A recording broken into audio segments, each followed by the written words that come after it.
आता पाहूया मोठ्या राजकीय बातम्या।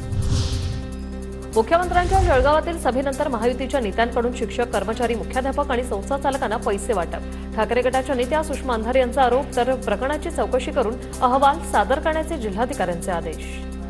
पुण्याचे प्राचार्य उत्तम जाधव हे जळगावमध्ये पैसे का वाटत होते याचं उत्तर अजूनही आलेलं नाही, पण या सगळ्या संदर्भाने आज आम्ही माननीय निवडणूक आयोगाकडे रीतसर पक्षाच्या वतीने तक्रार दाखल केली आहे।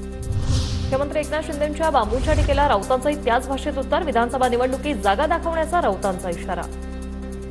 निवडणुकीमध्ये त्यांच्या महायुतीला आम्ही सगळ्यांनी मिळून जो बांबू घातलेला आहे तो बांबू अजून निघालेला नाहीये, तो काढण्याचे ते प्रयत्न करतायत। त्याच्यामुळे त्यांना स्वप्न सुद्धा बांबू बांबू दिसतो, एवढा आतमध्ये गेलेला आहे तो बांबू।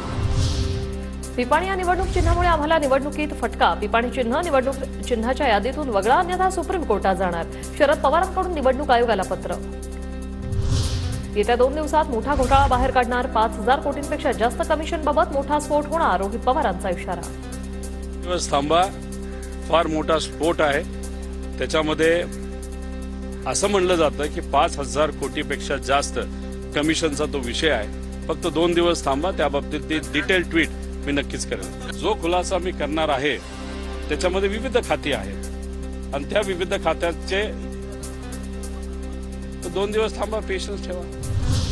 भंडाऱ्यात काँग्रेस कार्यकर्ते आक्रमक। मुख्यमंत्री एकनाथ शिंदे यांना काळे झेंडे दाखवत निषेध। कार्यकर्ते पोलिसांच्या ताब्यात। मुख्यमंत्र्यांच्या सभेत गोसीखुर्द प्रकल्पग्रस्तांची घोषणाबाजी। पोलिसांनी आंदोलनकर्त्यांना ताब्यात घेतलं।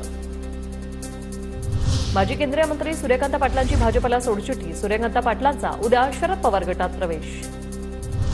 बिद्री साखर कारखान्यावरील कारवाईवर हसन मुश्रीफ नाराज। कारवाई केपी पाटलांवर करायची होती। चुकीच्या कारवाईबाबत संबंधित मंत्र्यांशी बोलणार, हसन मुश्रीफांची प्रतिक्रिया।